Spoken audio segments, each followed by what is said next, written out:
Welcome to my Global History Explorer, especially my university tour. I will start from south to north, from right to left. We are off to Auckland today. Welcome to University of Auckland. I'm keen to check out how history is done at this uni. Let's check out what's on the site. Something you've always got to keep in mind is where the uni puts the degree, like which faculty it sits in and what other courses it's alongside. That really affects how the papers are taught and what the content looks like. See here, in this case, it's grouped with literature and philosophy. Now we can see the different levels of degrees, starting from a bachelor's and going up to postgraduate. Yeah, now, they've got the whole lot, haha. Bit of everything here,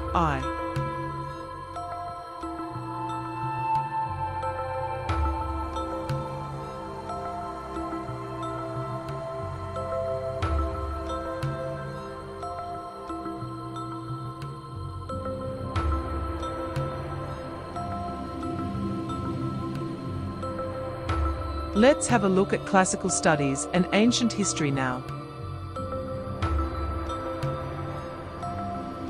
Have a look here, Egypt, Greece, and Rome, Here we've got a really nice, clear photo of ancient Greece. The topics presented to us by the university are mythology, warfare, ancient languages, arts, gender, political changes, archaeology and literature.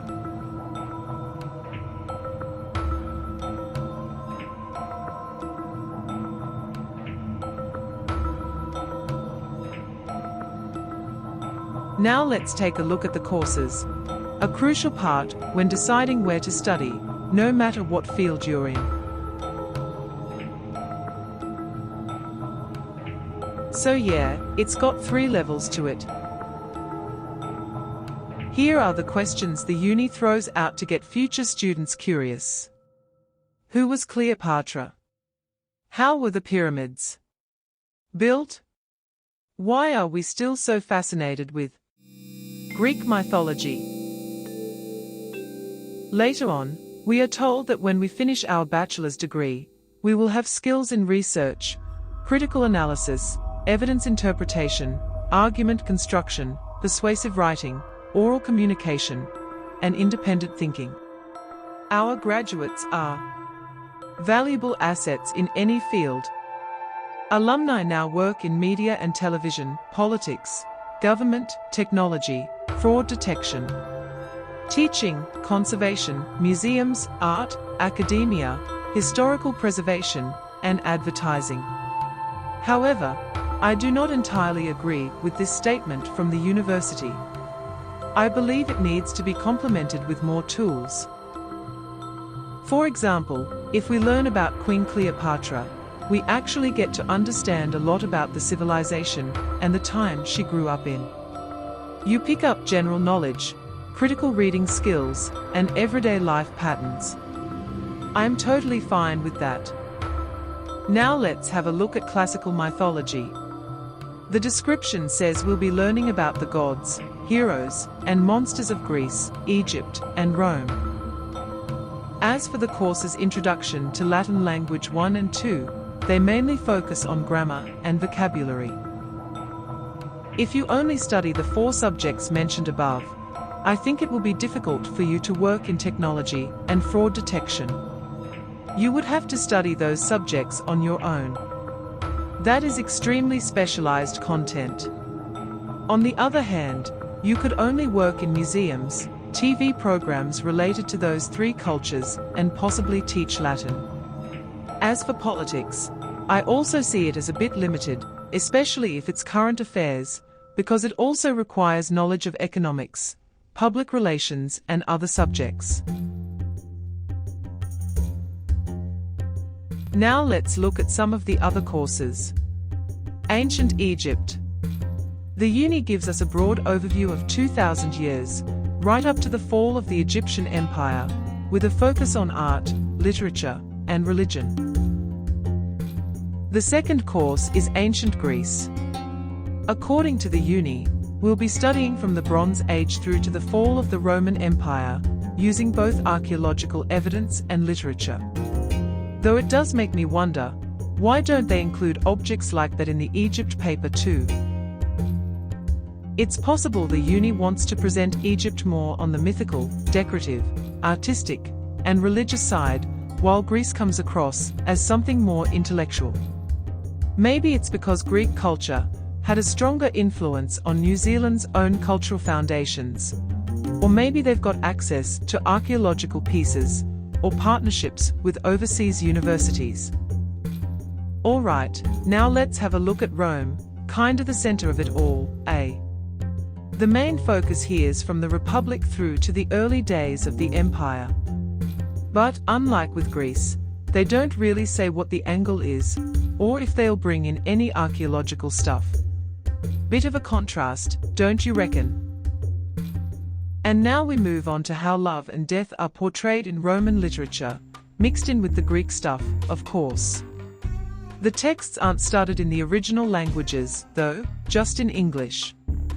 This course acts as a kind of bridge to the next level in classical studies and ancient history, so you could say it's the most important one.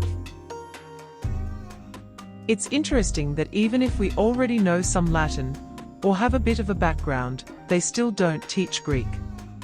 The thing is, when you translate a text, some of the meaning always shifts, right? Ideally, you'd read it in the original language. But I guess it's one of those necessary evils. For example, I'm from South America, Latin America, so my culture's been heavily influenced by Rome. Spanish, the most widely spoken language there, is a daughter of Latin, just like French, Portuguese, Italian, and Romanian. English, your native language, was shaped more by the tribes of the British Isles, the Angles, Saxons, and Jutes. I reckon that's something worth digging into. Of course, Rome did leave its mark on New Zealand too, like it did pretty much everywhere. Alright, let's say we've finished the first level, and we are moving on to the Bachelor of Arts, Honours, the BA, Huns. So, what comes next? At this stage, you start becoming more independent. After going through the core papers, you get to pick a topic that really interests you. You'll have a supervisor to guide you through your thesis or research project. It's up to you, you can spread it out across the whole year, or just take it over 1 or 2 semesters. Now the academic side starts getting more interesting. At this point, you get to choose what you want to specialize in. The University of Auckland lets you go deeper into translating, interpreting, and transcribing Greek, Latin, or ancient Egyptian texts.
Now then, here we've got the course themes and issues in ancient culture, which is exactly what I was talking about earlier.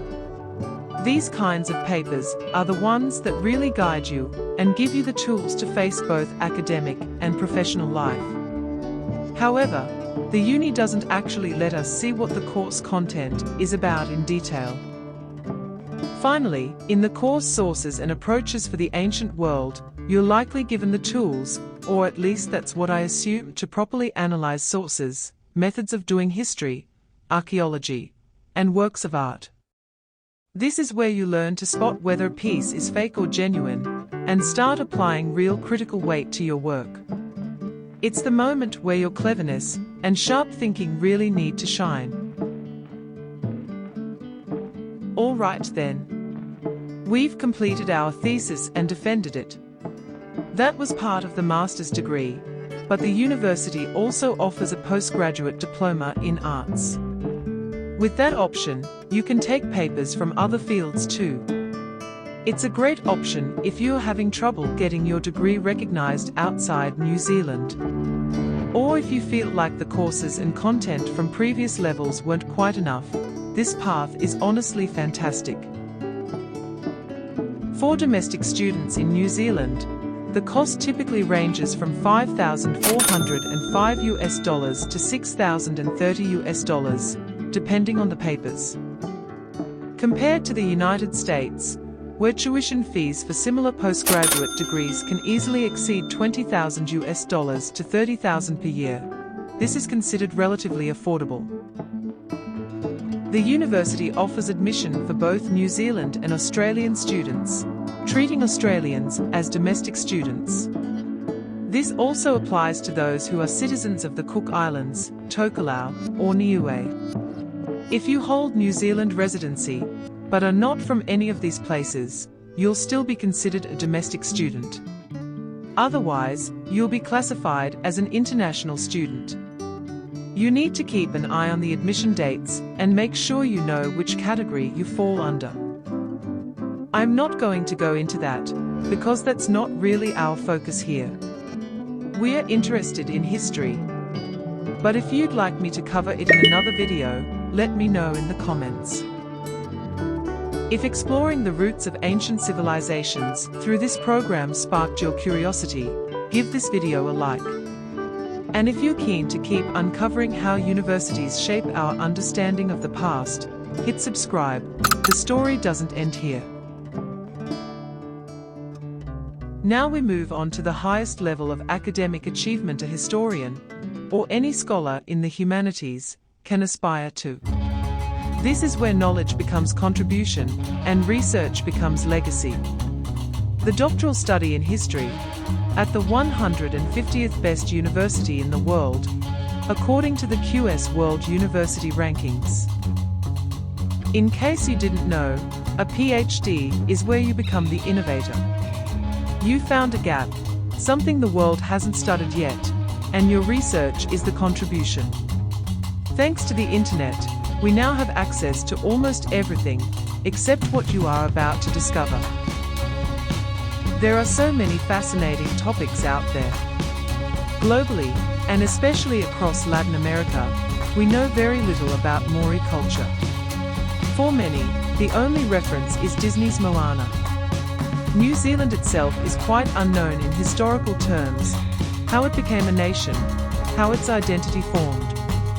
It's a powerful area to explore. We know a bit more about Canada and Australia, but even then, there's still a lot to uncover. Medieval topics, like the Anglo-Normans, are rarely mentioned where I'm from. I hadn't even heard of them until recently.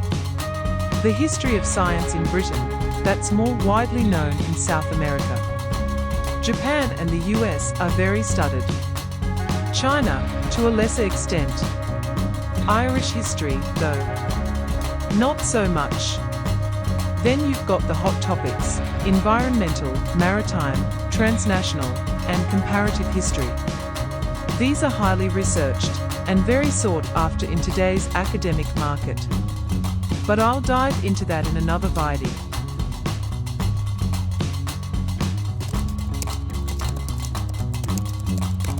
Right, now we are getting into the nitty-gritty, the history degree itself.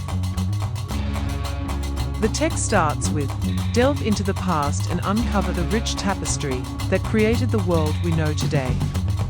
Ever wondered how we actually know what happened in the past? Pursue your passion for the past.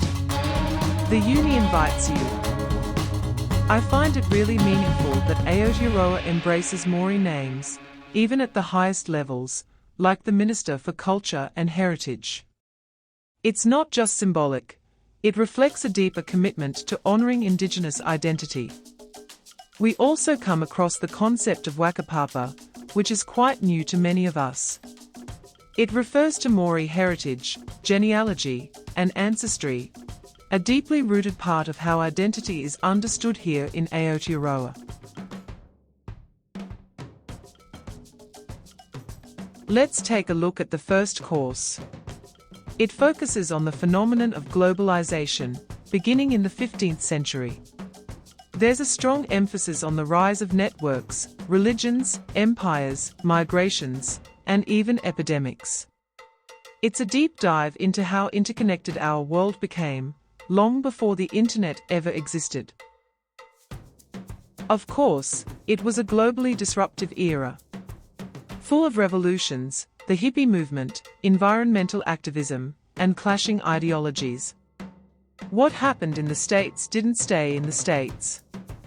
It echoed across oceans, into culture, politics, even the way people saw freedom itself.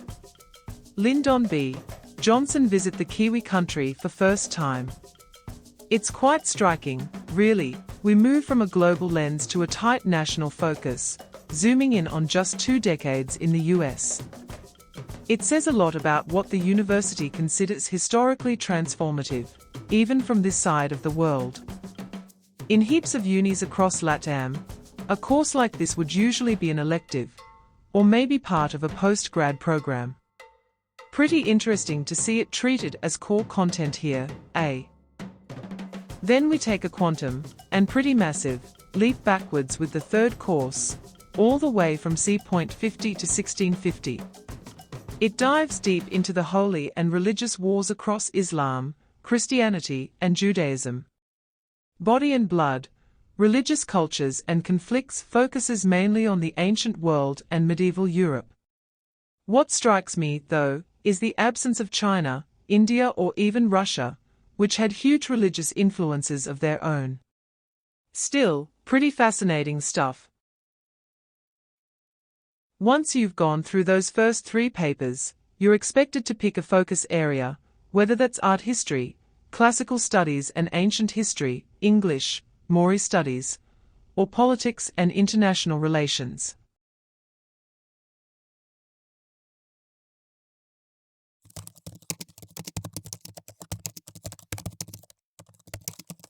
There are papers that dive into Asia and Europe.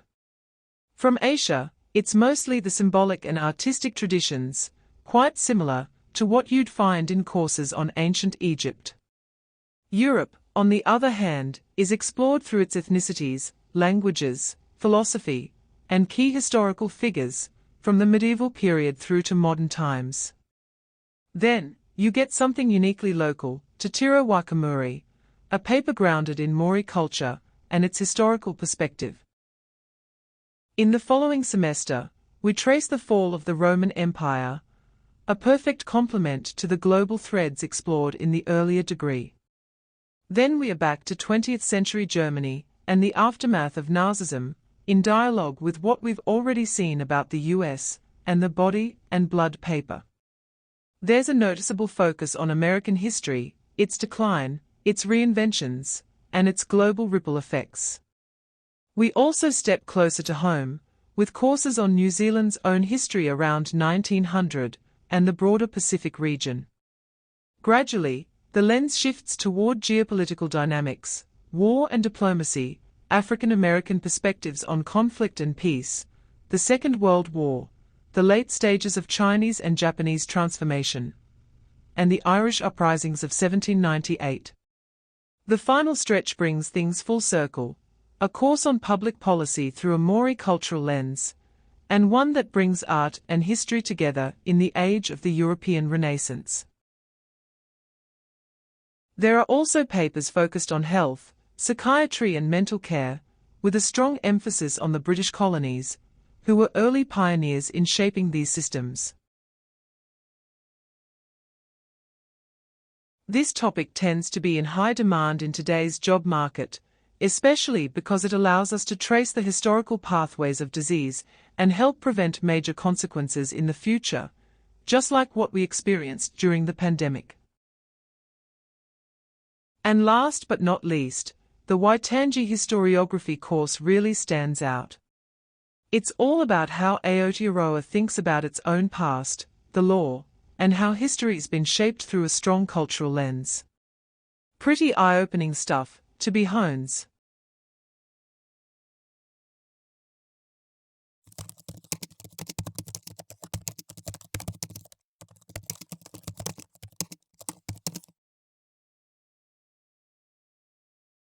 So let's say you've smashed it and finished all the core stuff, now you're moving up a level. Things get way deeper from here. You start doing your own research, but you've got a supervisor backing you up the whole way. One of the big topics is the history of 19th and 20th century British settler societies, mostly NZ, Aussie and Canada. Super relevant if you're living here, right? Then there's this intro to European historiography, looking at ideologies, gender, politics, and even how people used to think about the human body. It's not just about facts anymore, it's about how people thought and felt, and how that shaped history. There's a course I reckon is absolutely essential, Texts and Contexts. It teaches you how to write well, how to really dig into sources, and how to spot the way people might read into what's written. If you're gonna write a thesis, this course is your best mate. If you're into women's history or gender studies, there's a cool medieval course that dives into real-life stories, way more than just queens and castles. And then there's Rethinking History, which looks at how the whole post-structuralist vibe in the 1980s changed the game. Historians started questioning everything: how knowledge is made, who gets to tell the story, and why. It's kind of mind-blowing, but in a good way. Oh, and the Maori cultural lens is still strong throughout. A lot of the historical practice is grounded in Aotearoa's own context, which honestly makes the whole thing feel way more connected and relevant.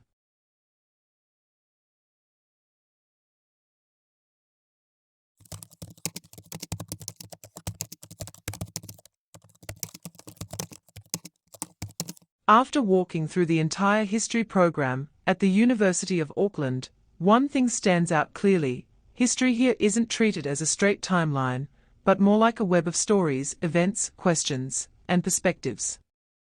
You're encouraged to zoom in on what genuinely sparks your curiosity and explore it deeply.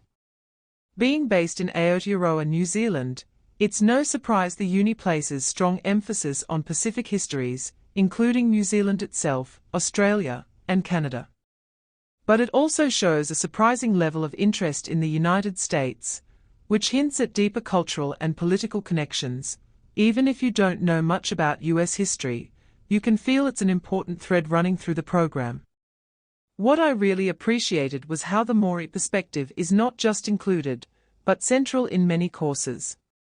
At first, you might expect a heavy focus on British heritage, and yeah, it's there, but it's balanced with a genuine effort to centre Indigenous voices, especially when it comes to law, memory, health, and nationhood. That gives the whole program a refreshing decolonial lens, which is rare and powerful.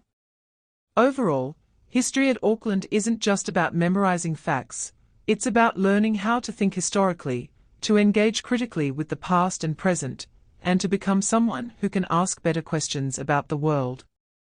It's thoughtful, grounded, and surprisingly open-ended. Honestly, it's a way of studying that sticks with you.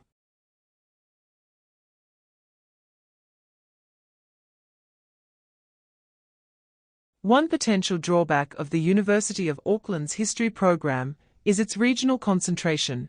While it offers strong coverage of Aotearoa, settler societies like Australia and Canada, and maintains a significant focus on the United States. It leaves much of the wider world underexplored, regions like Latin America, Sub-Saharan Africa, Eastern Europe, and large parts of Asia and the Pacific Islands beyond the Anglo-colonial lens often receive limited attention, which can make the program feel somewhat narrow if you're looking for a truly global or comparative historical perspective. The United States, for instance, has played a crucial role in all these parts of the world. So, if you're keen to study the history of the Americas, except the US, Africa, Asia, or parts of Europe, I wouldn't really recommend it. There's not enough training in practical tools to actually apply your skills or get into the job market. No database research classes, no curating archaeological pieces, no linguistic neural network analysis for Latin or Greek. The use of new tech and AI is pretty minimal. Overall, it's very theoretical and academic.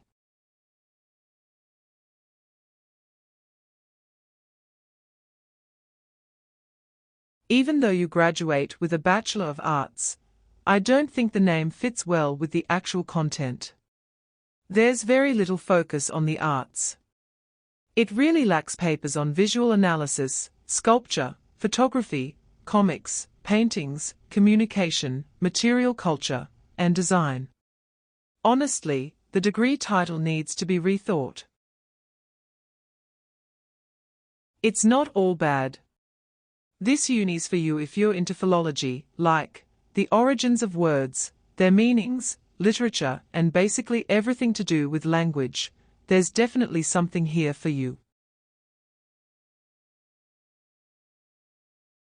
If you've got a deep interest in Maori culture, which is still fairly unknown globally, and you're keen to break new ground in that space, then this uni might be just the place for you.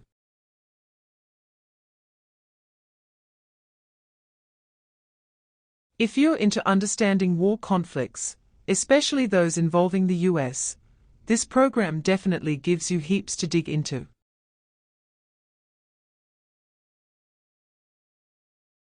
Maybe history's not just about the past, maybe it's where your future kicks off. If that sparked something in you, follow the thread. It might just lead you to Auckland. Your next chapter could start here. Up to you. Just remember, history doesn't speak with one voice, it speaks with many.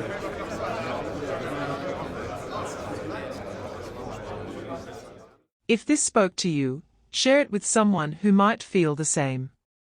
Give it a like, hit subscribe, and let the story keep unfolding. And if you're keen to see more breakdowns of history degrees from unis around the world, make sure to subscribe. There's more to come. Thanks for watching. I see you in the next video. Ka Kaitan. En Maori.